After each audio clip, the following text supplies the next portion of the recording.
وبالإسلام دينا وبمحمد النبي ورسولا وبالقرآن إماما ربي زدنا علما وارزقنا فهما ربي اشرح لنا صدرنا ويسر لنا أمرنا واحلل عقدة من لساننا يفقه قولنا اللهم لا سهل إلا ما جعلته سهلا وأنت تجعل الحزن إذا شئت سهلا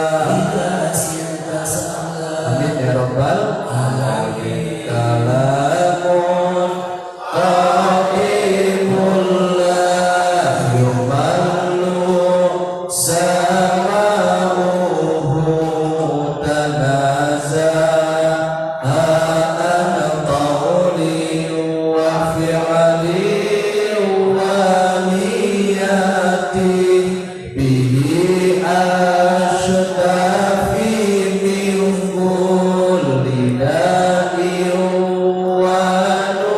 ونوره دليل لقلبي عند جهلي وحيرتي فيا ربي متعني بسر حروفه ونور به قلبي وسمعي ومقلتي وسعي علي حفظه ثم درسه بجاه النبي والآل ثم صحابتي قرآننا من معجزات المصطفى محمدا أجلها نفعا على أمته مسرمدا أجلها نفعا على أمته مسرمدا طوبى لمن يحفظه دنيا وأخرى أبدا وكيف لا إذا يموت جسمه لا يفسدا وكيف لا إذا يموت جسمه لا يفسدا يا ربي نور قلبنا بنور القرآن الجلال وافتح لنا بدرس أو قراءة ترتلى وافتح لنا بدرس أو قراءة ترتلى اللهم صل وسلم وبارك عليه sallallahu alaihi. Bismillahirrahmanirrahim. Nah, kita melanjutkan pembahasan minggu lalu tentang adab. Assalamualaikum warahmatullahi wabarakatuh. Oke, jamaah kaum muslimin dan muslimat dimanapun anda berada, apa itu Malam hari ziarah, ini kita akan mengkaji kajian fikih istilah. tentang Kemudian sudah kita bahas adab juga dan tata cara tentang ziarah adab kubur. yang mesti kita perhatikan Apa ketika saja kita berziarah. aturan-aturan dalam Islamnya, Ada bagaimana 6 tata poin caranya, adab ziarah semua akan kubur dijelaskan yang lainnya. insya Yang Allah di pertama dalam apa? pelajaran fikih ini. Berbusana dengan Marilah kita pakaian sama-sama yang insya Allah akan dibawakan oleh Al-Mukarram Yang Ustaz kedua, Hamdi Al-Hidayat. dalam keadaan suci dari Mari kita saksikan hadas dan sama-sama. Mudah-mudahan manfaat. Yang ketiga, Amin ya rabbal alamin. tidak berdesak-desakan antara perempuan dan laki-laki yang bukan mahram. Yang keempat, khusyuk dan khidmah saat ziarah berlangsung.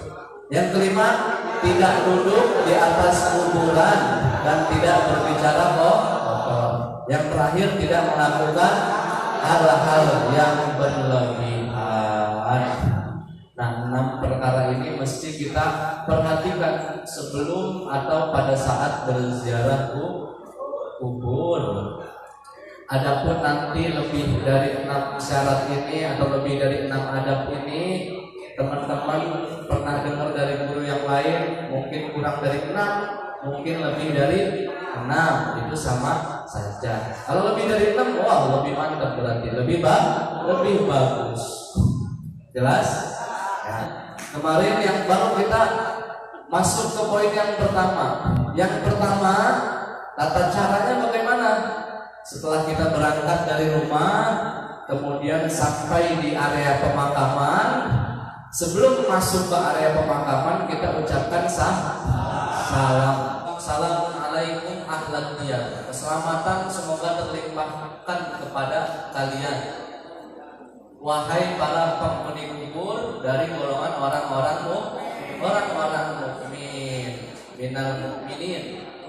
Ya. Kemudian wa inna insyaallahu bikum lahiqun, dan insyaallah nanti kita semua yang masih hidup bakal nyusul. Bisa jadi 2 hari lagi, bisa jadi seminggu lagi, bisa jadi sebulan lagi. Ya, ijazah ajaluhum la yastakhiruna sa'atan wa la yastaqdimun. Kalau ajal itu sudah sampai pada waktunya, nggak bisa dipercepat walaupun sedetik, dan nggak bisa juga diperlambat walaupun sedetik. Nah, makanya kita ucapin insyaallah, nanti kita nih masih hidup juga bakal menyusul kalian. Kemudian yarhumullahul mustaqdimin. Nah, semoga Allah merahmati orang-orang yang terdahulu. Maksudnya apa tuh?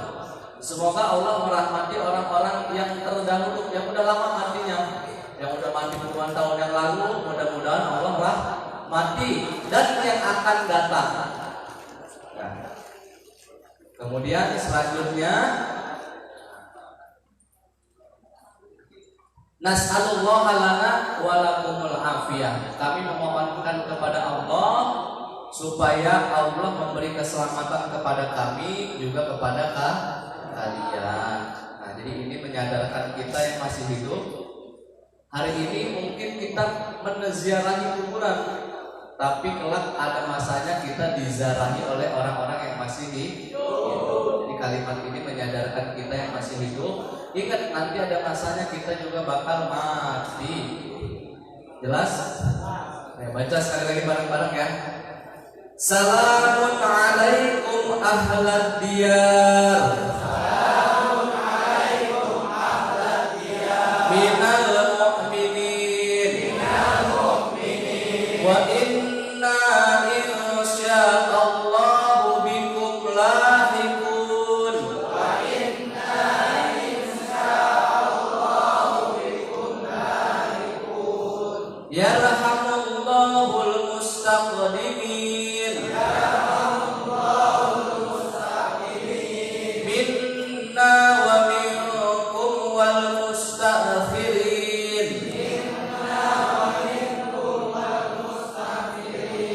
Nas'alullaha lana wa lakumul afiyah.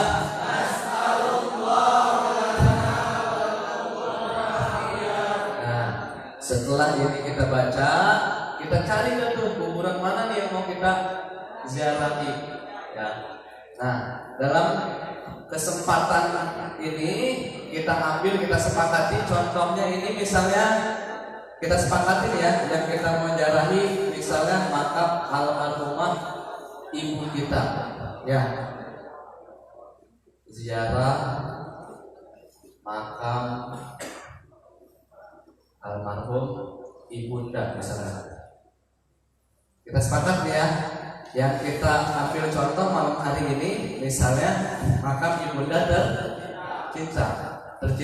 Kita cari di kuburannya, masuk ke pemakaman, udah ngucapin salam, cari kuburannya, udah ketemu. Misalnya udah ketemu, kita posisi kita ini berhadapan-hadapan dengan wajah beliau. Coba tolong ambil karpet nih, karpet yang gunungan deh. Misalnya kuburan nih, kuburan. Ya itu boleh ya.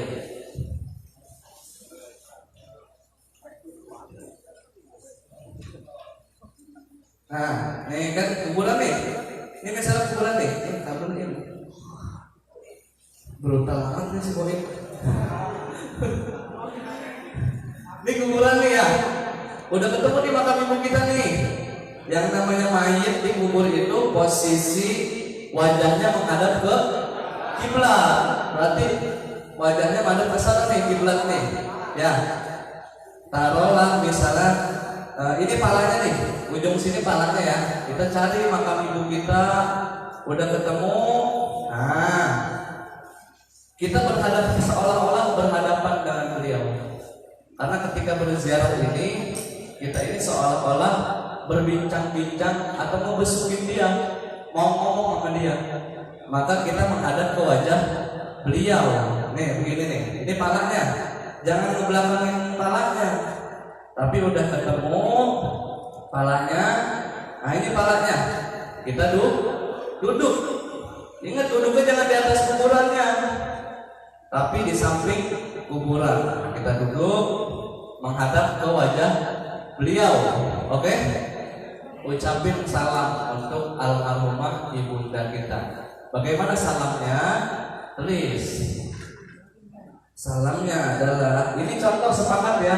Contohnya kuburan almarhum ibu.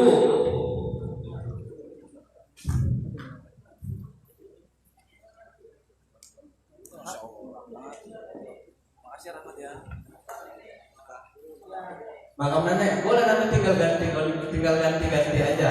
Makam nyai ya ntar ya.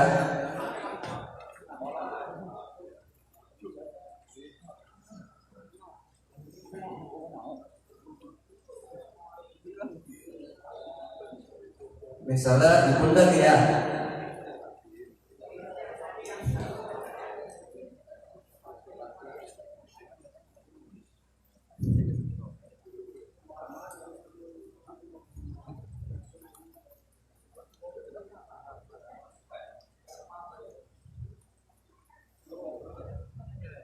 Assalamualaikum ya ummi, atau bisa juga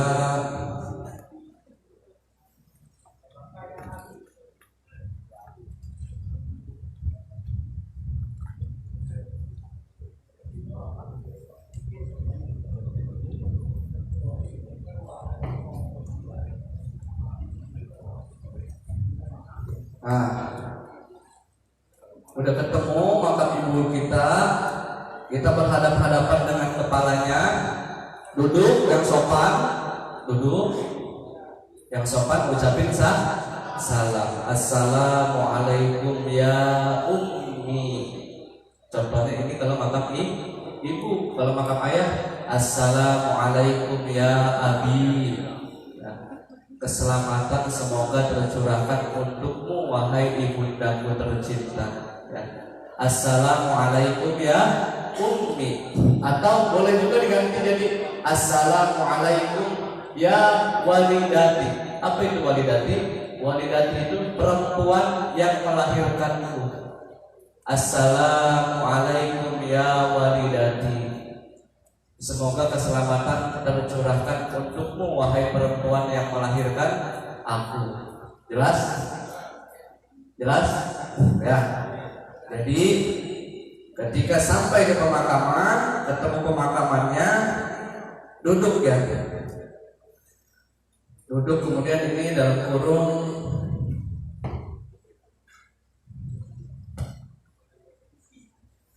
gimana kalimatnya?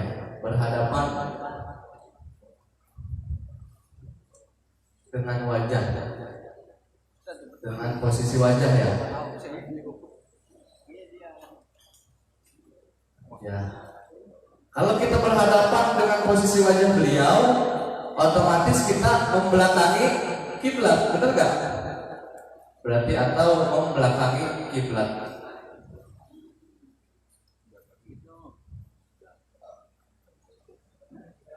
Ya, membelakangi kiblat. Posisi kepala mayit itu pasti menghadap kiblat.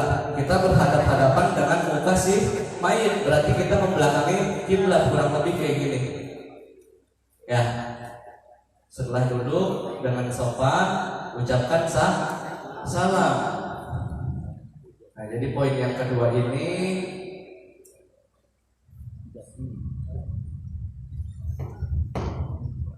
mengucap salam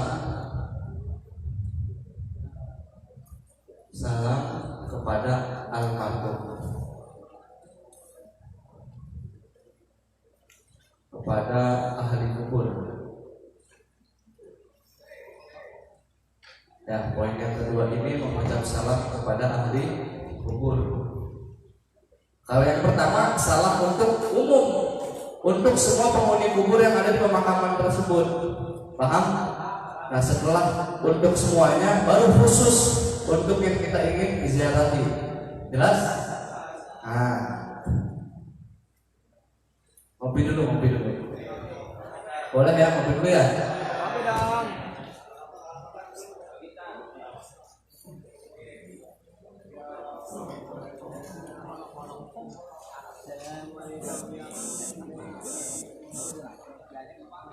Boleh langsung diartikan, boleh.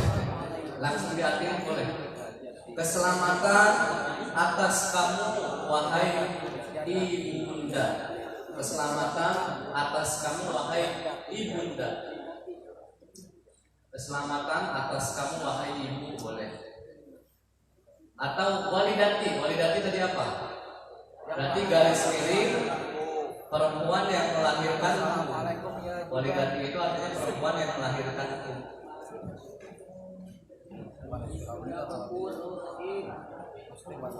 Kalau kakak laki-laki atau perempuan gimana? Tinggal di rumah aja deh. Akhi. Kalau kakak, akhirul ukhti boleh. Assalamualaikum ya ukhti. Assalamualaikum ya akhi. Ya, tinggal ganti-ganti aja. Ribet bener kan bahasa Arab? Boleh bahasa Indonesia juga. Assalamualaikum wahai nenekku. Assalamualaikum wahai kakakku. Boleh. Bahasa Indonesia juga boleh. Tapi ini dalam rangka belajar, kita praktekkan yang paling baik. Oke? Ya. Ngerti deh? Boleh juga kalau teman, boleh sebut namanya juga boleh. Assalamualaikum oleh bin Muhammad. Gimana oleh di dalam sehat? Boleh dong, gitu ya. Bener nggak? Sedih amat ceritanya ini mah.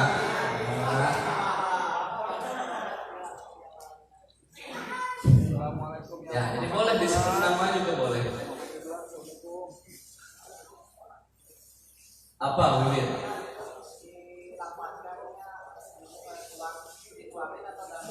Dilafazkan. Yang namanya dilafazkan itu berarti dengan gerakan mulut. Mulut berucap, ya. Dilafazkan lebih afdol. Nah, iya. Seolah-olah kita itu sedang berbicara dengan dia, maka kita berhadapan dengan mukanya. Kalau kita berhadapan tapi saling membelakangi, kira-kira sopan nggak? Gimana? Apa kabar oleh? Ya nggak apa-apa. Nggak apa-apa. Kalau dijawab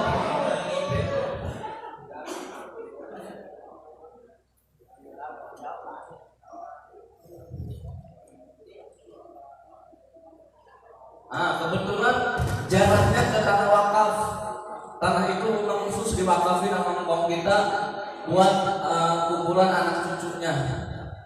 Ya. Pemakaman umum. Oh, pemakaman umum, tapi mencar-mencar. Di sini emak, di sana bapak, di sana nyai. Nah, boleh pilih salah satu. Boleh pilih salah satu atau mau satu-satu juga boleh. Sekedar ngucapin salam. Tapi nanti ketika berdoa cukup satu tempat aja. Jangan kita ada di situ ada 3 makam keluarga 3 kali doa keliling, nggak perlu. Kalau mau ngucapin salam silakan nggak apa-apa keliling. Tapi ketika berdoa cukup sekali aja. Cari satu tempat aja. Tapi doa kita menyangkutkan si bapak, kuburan bapak yang ada di sono, kuburan nyai yang ada di sono. Nanti ada di segmen doa. Tinggal kita masukin aja khususun ilaruh, wa khususun ilaruh, wa khususun ilaruh. Paham? Ya. Jadi ini untuk makam ibu. Ada juga pendapat ulama yang berkata kalau makam yang kita kunjungi kebetulan makam orang yang benar-benar kita hormati, contohnya guru kita, makam orang yang benar-benar kita hormati, pendapat ulama ini, maka posisi kita di kakinya bukan di mukanya.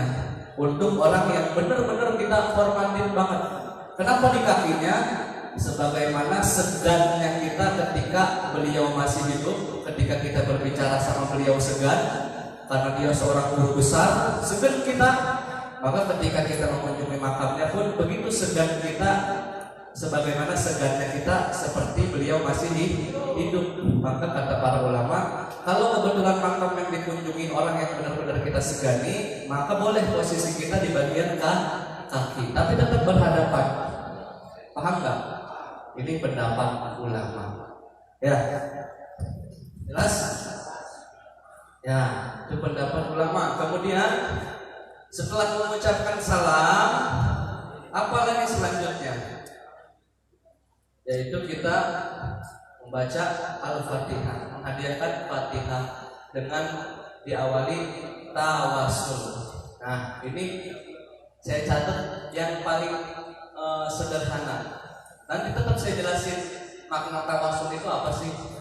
Ini boleh teman-teman catat. Kita baca Fatihah bertawasul dengan surah Al-Fatihah. Yang ketiga berarti ini. Yang ketiga,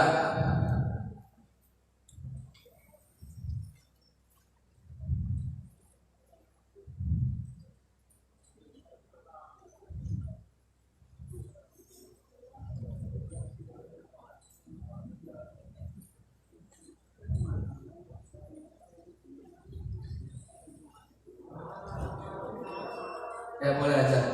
Boleh aja nih.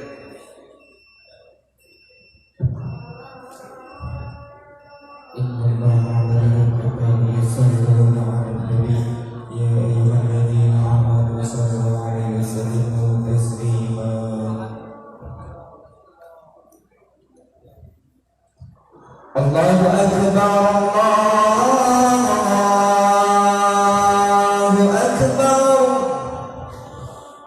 Allahu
والصلاة القائمة آت سيدنا محمد الوسيلة والفضيلة والشرف والدرجة العالية الرفيعة وابعثه مقاما محمودا الذي وعده إنك لا تخلف الميعاد برحمتك يا أرحم الراحمين.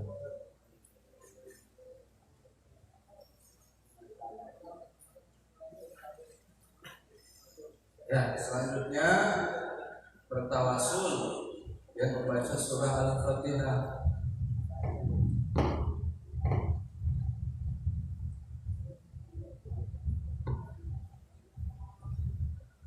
Ila hadratin Nabi sallallahu alaihi wasallam wa alihi wa sahbihi wa khususan ila ahlil kubur. Sebut namanya oleh bin Muhammad. Al-Fatihah. Ya. Kau tawasul beda, Ustaz, apa yang suka kita baca? Kau tawasul beda, Ustaz, sama yang saya pernah dikasih guru saya di rumah. Kok beda sih, Ustaz? Yang benar yang mana nih, Ustaz? Nah, sebenarnya apa sih tawasul itu? Nanti kita jelasin. Ini tulis dulu udah. Udah tawasul udah tulis. Ada yang udah, ada yang belum. Setelah ditulis kita artiin apa sih tawasul.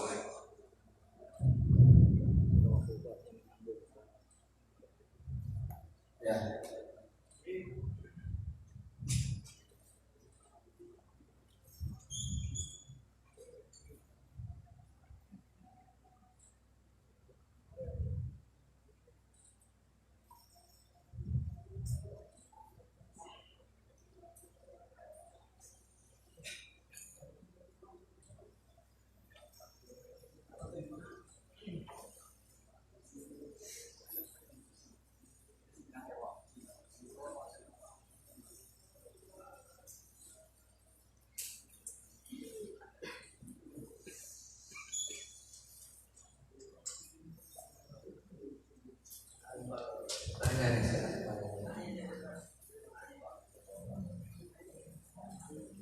Dia katanya tadi sore curhat dia kalau yang lain-lain nggak bisa, tapi kalau jarak kubur dia bilang hatam dia, karena tukang jarah dia nggak bisa dibuat. Nah, coba nih kita tanya pendapat ke tukang jarah gimana nih? Jarah tat, jarah mall. Jangan jarah ini market lagi dengan jarah kubur. Hah? Market. Satu komplotan lagi ban.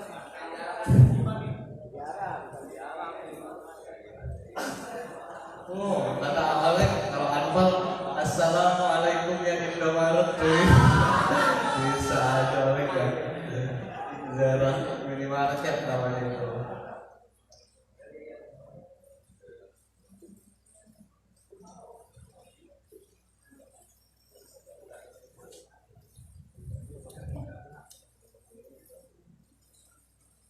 Udah? Ya, kita artiin. Ila hadratin Nabi, kepada yang terhormat Nabi. Siapa Nabi di sini yang dimaksud? Nabi Muhammad SAW. Kepada yang terhormat Nabi Muhammad Sallallahu Alaihi Wasallam. Kepada yang terhormat Nabi Muhammad Sallallahu Alaihi Wasallam. Kemudian wa alihi Keluarganya. wa alihi, juga kepada segenap keluarganya.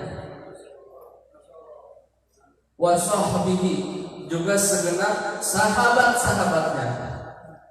Kepada yang terhormat Nabi Muhammad Sallallahu Alaihi Wasallam, juga kepada segenap keluarganya dan para sahabat-sahabatnya.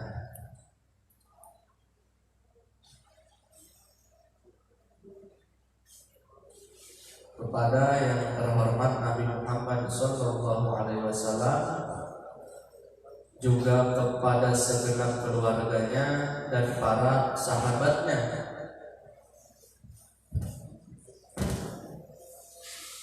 Kemudian wa khususan ila ahlil kubur, dan khususnya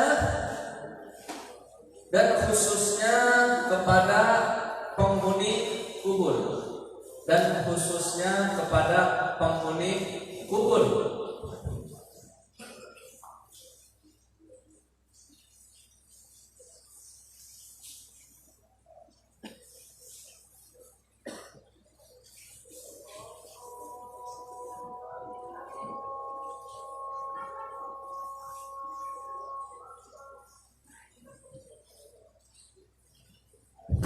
Nomor 1 sama nomor 2 udah ya.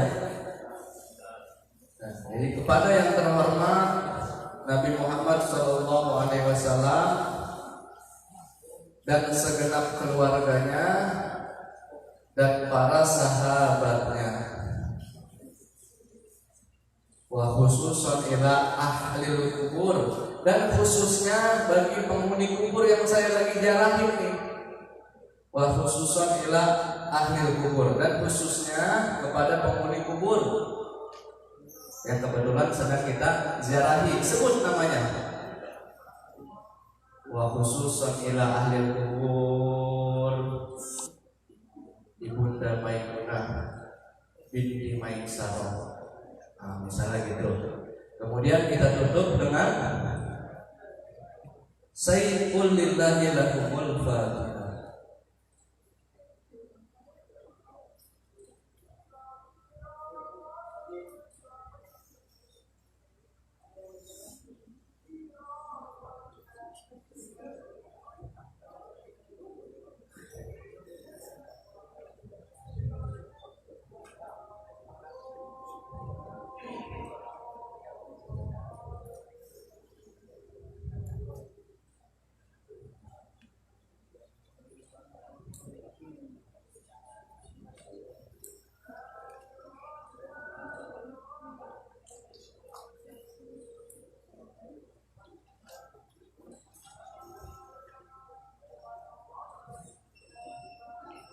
Syai'un lillahi lahumul fatihah, Syai'un lillahi lahumul fatihah, atau Syai'un lillahi lahum al-fatihah.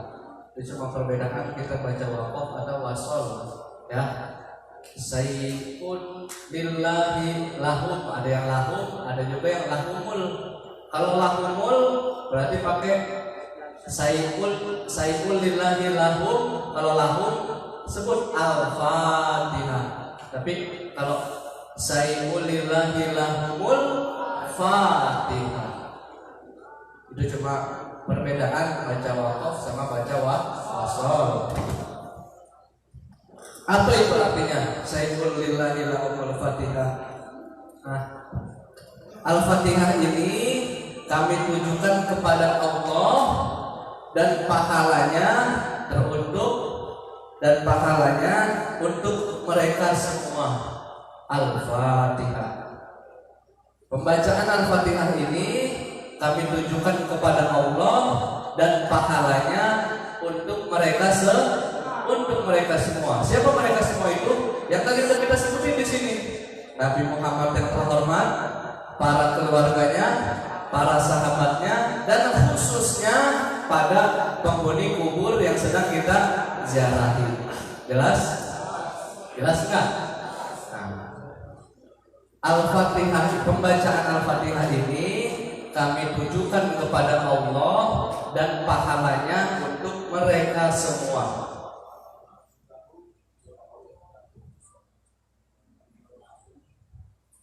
Ya, bacaan Fatihah ini kami tujukan kepada Allah dan pahalanya untuk mereka semua. Itulah Syai'un lillahi lahum al-Fatihah.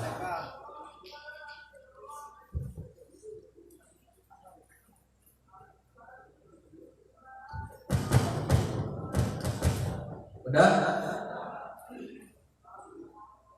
Ustaz, kok beda sama yang guru saya kasih di luar waktu saya ngaji di luar? Kok beda sih tawasulnya? Tawasul apa sih tawasul? Tawasul itu asalnya dari kata wasala. Wasola, Ustaz. Wasola. kemudian menjadi wasilah yang artinya adalah perantara atau sarana. Perantara atau sarana. Jadi kita berperantara Nabi Muhammad sebelum kita mendoakan si ahli kubur. Ngedoain Nabi dulu, baru kita mendoain ahli kubur. Apa maksudnya perantara? Contoh, ada 3 orang yang kontak saya, yang telepon saya. 3 orang ini sama sekali nggak kenal sama saya. Ini contoh nih, saya kasih bayangan supaya teman-teman lebih cepat nangkep tentang tawasul. Ada 3 orang telepon saya, kontak saya. 3 orang yang telepon saya ini sama-sama saya nggak kenal. Telepon pertama, dit, saya angkat. Halo, assalamualaikum. Ya, waalaikumsalam. Ustaz Hamdi ya? Iya betul. Ustaz, bisa isi pengajian nggak hari Jumat jam 3 ba'da asar? Waduh, maaf jadwal saya penuh. Saya tolak. Telepon pertama saya tolak. Ingat 3-3-nya nggak kenal sama saya nih. Telepon kedua, dit, saya angkat lagi. Assalamualaikum. Waalaikumsalam. Ustaz Hamdi ya? Iya betul. Dan bisa isi acara akikahan anak saya nggak hari Minggu jam 9 pagi? Aduh, maaf hari Minggu jadwal saya juga penuh. Saya tolak telepon yang kedua. Telepon yang ketiga, kebetulan saya punya asisten namanya Oleh yang akrab betul sama saya. Telepon ketiga ini orangnya juga sama-sama gak kenal sama saya. Assalamualaikum. Waalaikumsalam. Dengan Ustaz Hamdi? Iya betul. Saya ini tetangganya Ustaz Oleh, Ustaz. Oh, tetangganya Ustaz Oleh. Itu asisten saya si Oleh itu. Ustaz, bisa nggak hari Jumat isi khutbah di Masjid At-Taubah? Oh iya bisa. Saya terima tawaran telepon yang ketiga karena kebetulan dia kenal sama si Oleh, asisten saya.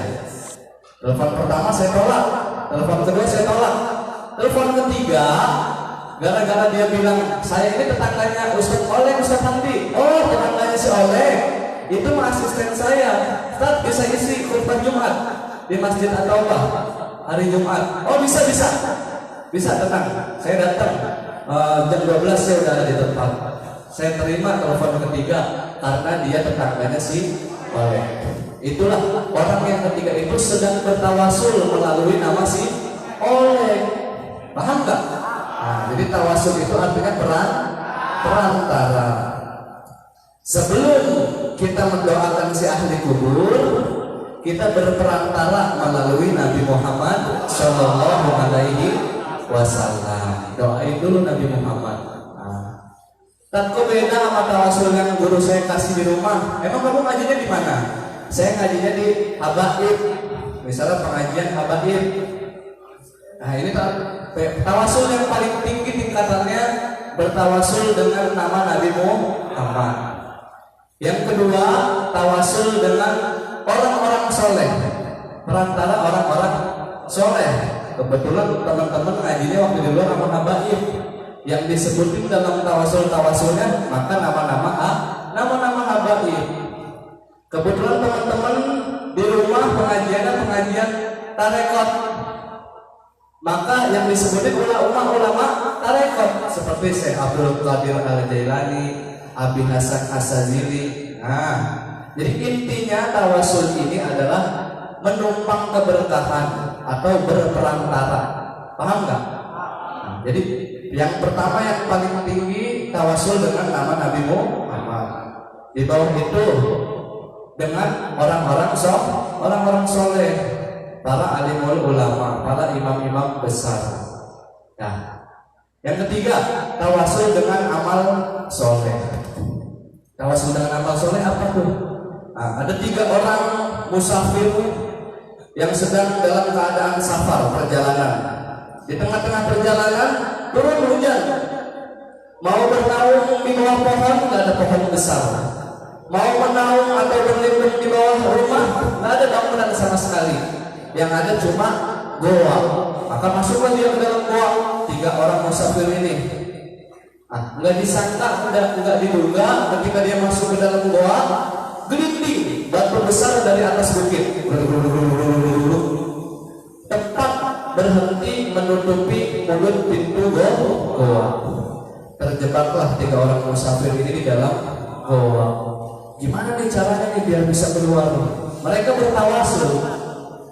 bertawasul dengan amal soleh. Berdoa pemuda yang pertama, ya Allah, aku pernah pulang ke rumah membawa susu kambing, tapi ketika aku pulang, ibuku sedang dalam keadaan tertidur. Istriku kelaparan, anakku menangis kehausan, tapi aku tahankan tangisan anakku, aku tahankan permintaan istriku, aku tahan susu kambing ini sampai ibuku bangun dari tidurnya. Karena aku tidak mau ketika ibuku bangun dia dalam keadaan kehausan. Maka dia tahan nih anaknya yang lapar, anaknya yang nangis karena kehausan, istrinya yang mengeluh karena kelaparan, karena ibunya tidur. Nanti aja lah kalau mau udah bangun baru nih saya buka susu kambing biar sama-sama minum bareng. Kata dia tuh pemuda yang pertama, ya Allah, kalau itu amal soleh maka bukakan pintu goa ini. Batunya bergeser sedikit, tapi badan masih belum cukup untuk keluar. Berdoalah pemuda yang kedua, ya Allah, aku punya pembantu yang mengurus peternakan kambingku. Pada saat waktu pembayaran upah, entah kemana pembantu ini hilang tanpa kabar, tanpa berita. Tapi aku simpan uang gaji pembantuku ini karena aku tidak mau memakan uang yang bukan hakku, tidak mau makan uang yang haram. Tidak disangka, tidak diduga beberapa tahun kemudian pembantu itu datang kembali ke rumah tersebut. Kambing yang tadinya asalnya sedikit udah beranak pinak, bercucu jadi banyak. Wahai pembantu, ini dulu kambing yang kau urus sudah beranak pinak, sudah bercucu, sudah bercicit. Ambil semua kambing ini karena ini adalah hakmu. Ya Allah, kalau itu amal soleh maka bukakan pintu goa ini. Saya kebuka lagi pintu goa, tapi tetap masih belum cukup buat keluar. Berdoalah pemuda yang ketiga, ya Allah, aku memiliki sepupu yang cantik. Kami saling jatuh cinta, dan kami sering jalan berdua. Tidak ada orang yang curiga karena wanita ini adalah sepupuku. Tapi kami tahankan kemauan hasrat kami untuk berzina karena kami takut kepadamu ya Allah. Kalau itu amal soleh maka bukakan pintu goa ini ya Allah. Saya baru kebuka pintu goa dan 3 musafir itu pun bisa keluar dari goa tersebut. Itu dalil bertawasul dengan amal soleh. Jadi boleh teman-teman bertawasul dengan amal soleh. Ya Allah, berkat mau menuntut ilmu ini, ngaji di pondok pesantren atau bah ini, kalau ini amal yang soleh, maka lancarkanlah rezeki anak istri, ayah dan ibu saya di rumah ya Allah. Boleh. Nggak ngerti pakai bahasa Arab, bahasa Indonesia aja bahasa kita. Bertawasul dengan amal soleh. Hari Jumat, ya Allah, berkat pembacaan surah Al-Kahfi ini, kalau pembacaan surah Al-Kahfi ini menurutmu adalah amal soleh, maka dengan pembacaan surah Al-Kahfi ini mudahkanlah, lancarkanlah hajat-hajat yang aku punya ya Allah. Boleh nggak? Boleh. Bertawasul dengan amal soleh. Jadi yang paling tinggi derajatnya bertawasul melalui nama baginda besar Nabi Muhammad. Yang kedua, bertawasul melalui perantara orang-orang soleh atau wali-wali Allah. Yang ketiga, bertawasul dengan amal soleh. Intinya tawasul itu adalah perantara, kita menumpang keberkahan. Nebeng, gimana nih doa kita biar didengarkan sama Allah? Maka kita sebut nama kekasihnya yaitu Nabi Muhammad. Gimana doa kita biar sampai kepada Allah, diijabah dengan Allah? Maka kita sebut nama wali-walinya, kekasih Allah yang ada di muka bumi. Syekh Abdul Qadir Al-Jailani, Abi Hasan As-Sadzili, Syekh Nawawi Al-Bantani, boleh. Jadi kalau teman-teman pahami tentang tawasul seperti ini, tidak ada kegaduhan tentang antara tawasul yang satu dengan tawasul yang lain. Kok beda sih apa yang dikasih guru saya di rumah? Kok beda sih apa yang saya kasih, apa yang dikasih di At-Taubah? Kok beda sih apa yang dicatatkan Ustaz Hamdi? Kalau teman-teman tahu makna inti dari tawasul, maka tidak ada kebingungan. Jelas? Itulah tawasul. Ya, ini udah diartikan yang kedua, yang ketiga. Nah, setelah tawasul baca Al-Fatihah, maka kita baca kalau sempat baca surah Yasin. Kalau sempat.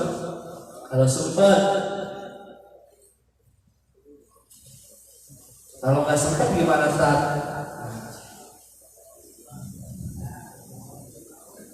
Oleh kemana? Nah, sendiri. Biarin aja.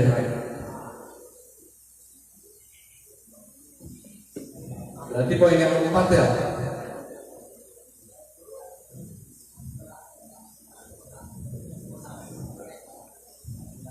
Yang keempat, membaca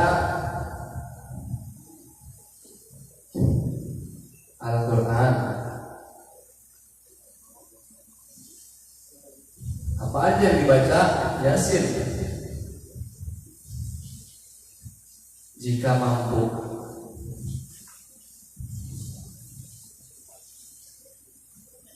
Jika mampu, waktunya luang, nggak ada acara, lagi kosong kedua, baca ya, baca Yasin. Kemudian setelah itu Al-Ikhlas 3 kali. Al-Ikhlas 3 kali. Kemudian Al-Falaq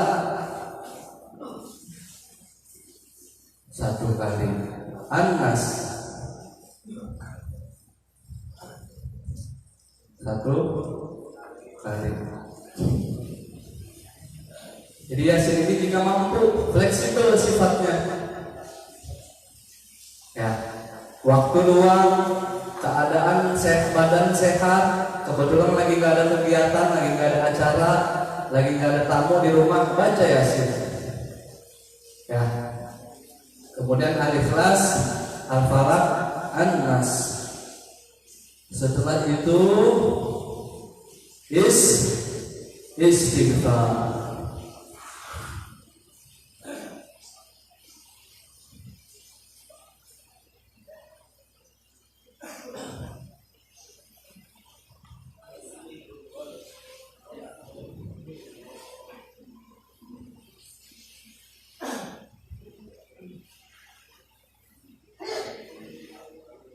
Tujuh kali Astaghfirullahaladzim, Astaghfirullahaladzim, Astaghfirullahaladzim, Astaghfirullahaladzim. 7 kali.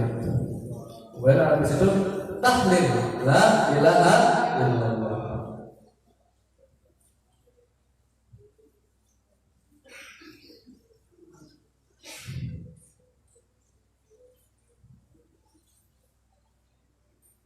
Berapa kali ini?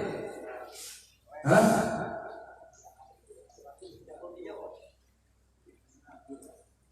Mampunya Ustaz. 33. Lebih boleh, bagus. 100 Ustaz, cakep.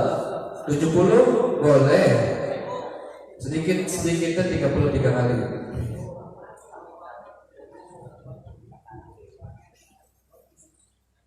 Kemudian setelah tahlil apa? Sholawat.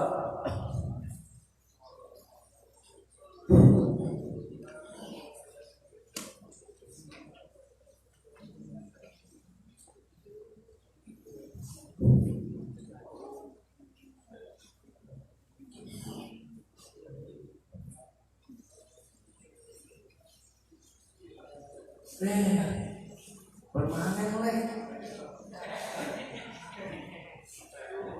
Tenang, ada obatnya nih. Sampai ini nih obatnya. Ini. Jangan dia aja udah ini mantel aja nggak apa-apa. Nggak biarin. Udah biarin. Dah. Jangan pakai minyak, Ustaz. Kemarin ya. Udah biarin.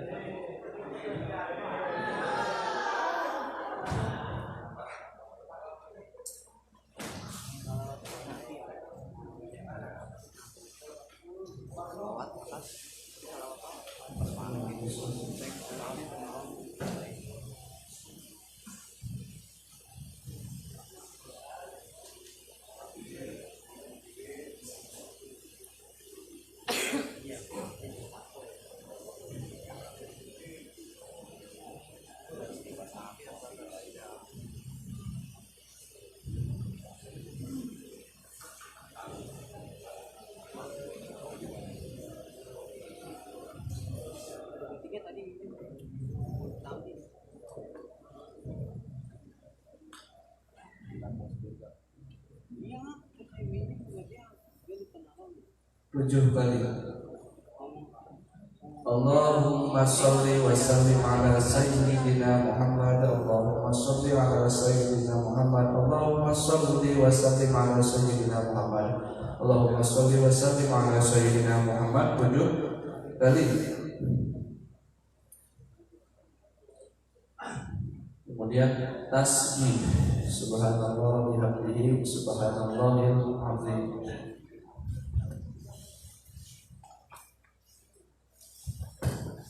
Ini lewat sedikit nggak apa nih? Hah? Enggak? Hah? Terusin aja.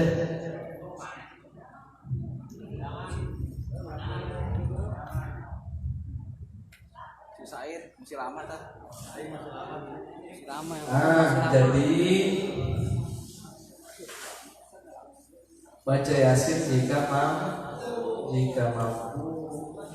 Kalau sempat, kalau nggak sempat, langsung aja ke Al-Ikhlas 3 kali, Al-Falaq, Anas, ya. Kalau sempat.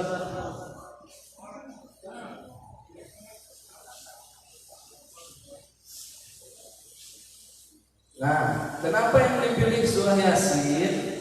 Karena perintah Nabi. Kata Nabi dalam hadis riwayat Abi Dawud, kata Nabi,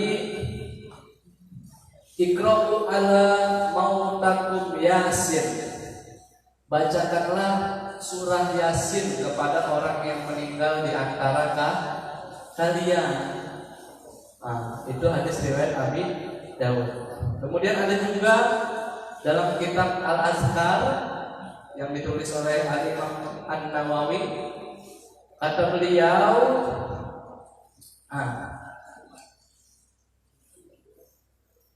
dia mengutip pendapatnya Imam Syafi'i. Dalam kitab Al-Azkar dia tuliskan, qala Syafi'i, berkata Imam Syafi'i, wal ashabu yustahabu, wal ashabu yustahabu. Imam Syafi'i berkata, disunahkan membaca sebagian dari Al-Quran. Wal ashabu yustahab an yaqra'u indahu syai'an. Disunahkan membaca sebagian dari Al-Quran di dekat kuburan orang yang meninggal.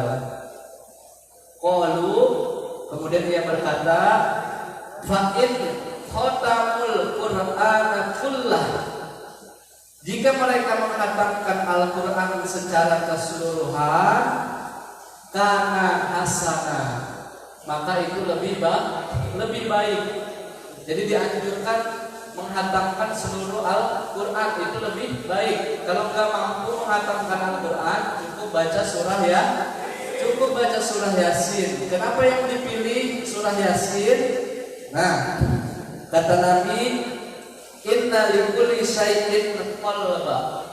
Sesungguhnya setiap perkara itu memiliki jantung atau hati. Wa qalbul Qur'ana Yasin. Dan induk atau jantungnya Al-Quran adalah surah Yasin. Jadi kalau nggak sanggup baca keseluruhan Al-Quran, baca induknya atau jantungnya Quran, yaitu surah Yasin. Itu alasan yang pertama. Kenapa juga yang dibaca surah Yasin? Karena kebetulan surah Yasin juga banyak ayat-ayatnya yang bercerita tentang kematian. Nah, apa contohnya? Al-yawmal nakhtimu ala afwahihim.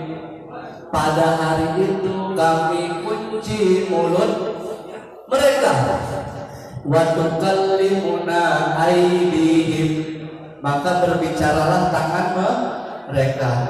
Wa tashhadu arjuluhum bima kanu yaksibun. Kemudian bersaksilah kaki mereka. Apa yang disaksikan? Tentang apa-apa yang pernah dikerjakan selama hidup di dunia. Al-yawma nakhtimu ala afwahihim. Pada hari itu mulut kalian Allah kunci. Wa tukallimuna aydihim. Maka bicaralah tangan kalian. Wa tashhadu arjuluhum bima kanu yaksibun. Dan bersaksilah kaki kalian tentang apa-apa yang pernah kalian kerjakan selama kalian hidup di dunia. Nah, itulah makanya dibaca surah Yasin. Pertama, Yasin itu merupakan jantung hatinya Al-Quran. Nggak sanggup baca keseluruhan Al-Quran, baca jantungnya Al-Quran. Nggak sanggup baca jantungnya Al-Quran, baca hatinya Al-Quran. Surah apa hatinya Al-Quran? Al-Fatihah. Kelas. Gak sanggup baca Al-Quran 30 juz, maka baca jantungnya Al-Quran, yaitu Yasin. Gak sanggup baca Yasin atau jantungnya Al-Quran, baca induknya Al-Quran, umul Quran, yaitu Al-Fatihah. Ya, kata Nabi, Al-Fatihatu ummul Quran wa ummul kitab. Sesungguhnya Al-Fatihah itu adalah induknya Al-Quran atau induknya dari kitab kita. Jelas? Makanya yang sering dihadiahkan itu adalah Al-Fatihah. Di atas Al-Fatihah Yasin. Paling bagus baca 30 juz. Makanya ketika orang meninggal ada namanya pengajian kubur kan, yang berhari-hari di kuburan buka tenda, kemudian nyewa orang ngaji. Kenapa nyewa tukang ngaji? Karena anaknya nggak bisa ngaji, jadinya nyewa ada dia, nyewa tukang ngaji. Nah, alhamdulillah teman-teman balik dari sini nggak perlu nyewa tukang ngaji lah, nggak perlu nyewa tukang ngaji lagi. Tinggal kontak, cek. Sehat, cek. Ini ibu gua wafat, cek. Bantuin ngaji kubur, cek. Oh, siap. Koordinasi, cek anak-anak yang lain. Ditelepon lah makan cek si Dandi, si Gali, si Fikri. Ngaji kubur dah tuh dia. Hantamin Al-Quran untuk almarhum ibu dari salah satu santri. Bener nggak? Iya. Nggak perlu nyewanya. Nyewa, ngaji kubur biayanya luar biasa mahalnya. Berapa kali ngaji kubur terakhir waktu di luar? Mana ada kopi ngaji kubur? Jutaan, 7 juta. Ngaji kubur itu tarifnya 7 juta terakhir waktu saya di luar, 7 juta. Sekarang mungkin udah 10 jutaan. Nah, makanya pulang dari sini alhamdulillah bisa ngaji, nggak perlu nyewa tukang ngaji kubur, ya jelas ya. Makanya di waktu di sini, selagi di sini niatin belajar ngaji yang benar. Hari raya Idul Fitri, hari pertama pulang sholat Id, jarah. Mengetuk-getuk keinginan jarahnya, tapi kagak bisa. Gue jarah baca apaan ini? Bingung dia. Yang gue baca depan kuburan apa aja ini? Karena nggak tahu. Makanya banyak ketika Idul Fitri ustaz-ustaz kuburan yang pada mangkal, bener nggak? Iya mangkal tuh ustaz kuburan. Ayo Ustaz, ngajiin kuburan nyai saya. Berapa Ustaz? Sekali ngaji, udah gope aja. Gope ke keluar, jarah doang. Tapi kalau kita bisa, pede kita. Ayo, Ayo kita ke makam Nyai yuk. Yang mana si Nyai nih kuburan nih? Wah, petang-petang peteng ya. Kuburan Nyai yang mana? Yang mana Nyai? Baca ada. Alhamdulillah, nggak perlu pakai nyewa. Nah, makanya waktu belajar di sini manfaatin betul. Ya. Kalau di luar susah kita cari guru. Mau belajar sama siapa tentang bacaan jalan kubur? Paling pengajian aki-aki di masjid. Temanya konsepnya kematian dulu. Gak ada pengajian anak muda. Anak muda ini perlu tema yang fresh. Males ngaji kenapa? Karena temanya yang dibahas kematian dulu. Jamaahnya aki-aki semua udah pada buat tanah. Tapi gimana anak muda ini pengajiannya tentang bisnis dalam Islam, usaha cari duit yang halal bagaimana, tentang istiqrah bagaimana. Jadi anak muda tertarik buat ngaji. Ya, Boim. Iya, alhamdulillah. Nah, saya nggak enak hati waktu ini udah, tapi belum selesai nih. Sekali lagi pertemuan nggak apa ya? Sekali lagi. Jadi disisain catatannya. Nah, terakhir sampai sholawat. Setelah sholawat apa yang kita baca? Tasbih. Setelah tasbih nanti baru kita doa. Bagaimana doanya? Saya kasih doa yang singkat, yang penting mencakup inti daripada tujuan ziarah kubur. Pendek, singkat, yang penting dapat tujuan dan maknanya. Ya. Ini poin ke-4. Apa aja yang kita baca sampai ke sholawat. Habis sholawat nanti ada lagi tasbih. Habis tasbih baru doa. Ya jelas ya. Nah, waktunya udah lewat 15 menit. Saya nggak mau ada ngedumel di hati teman-teman. Ya, itu juga hak teman-teman, nggak boleh dipaksain.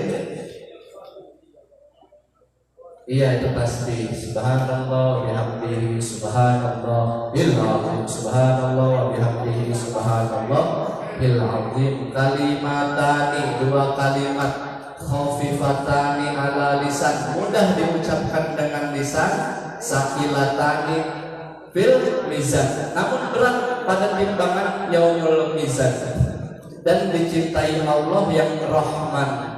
Apa kalimatnya? Subhanallah wa bihamdihi subhanallahil azim. Kata Nabi, maukah engkau aku ajarkan 2 kalimat? Kalimatani, 2 kalimat. Sakilatani. Habibatani. Habibatani itu yang terakhir. Habibatani ialah Rahman. Ya. Kata Nabi, kalimatani, 2 kalimat, khafifatani ala lisan, mudah diucapkan dengan mulut, dengan lisan. Sakilatani fil mizan, tapi berat pada timbangan yaumul mizan. Habibatani ila Rahman, dan kalimat ini yang paling dicintai oleh Allah. Kata Nabi, kalimatnya adalah subhanallah wa bihamdihi subhanallahil azim. Subhanallah wa bihamdihi subhanallahil azim. Ya, sama-sama kita tutup pengajian pada malam hari ini. Terima kasih atas segala perhatian dan mohon maaf atas segala kekurangan. Sama-sama kita lafazkan hamdalah, alhamdulillahirabbil alamin. Bismillahirrahmanirrahim. Subhanaka Allahumma wa bihamdika asyhadu an la ilaha illa anta astaghfiruka wa atubu ilaik. Wallahul muwaffiq ila aqwamit thoriq. Wassalamualaikum warahmatullahi wabarakatuh. Ya. Demikianlah pengajian pada malam hari ini yang disampaikan oleh Ustaz Hamdi Al-Hidayat tentang adab dan tata cara ziarah kubur. Kurang lebihnya kami mohon maaf. Mudah-mudahan manfaat. Billahi taufiq wal hidayah. Wassalamualaikum warahmatullahi wabarakatuh.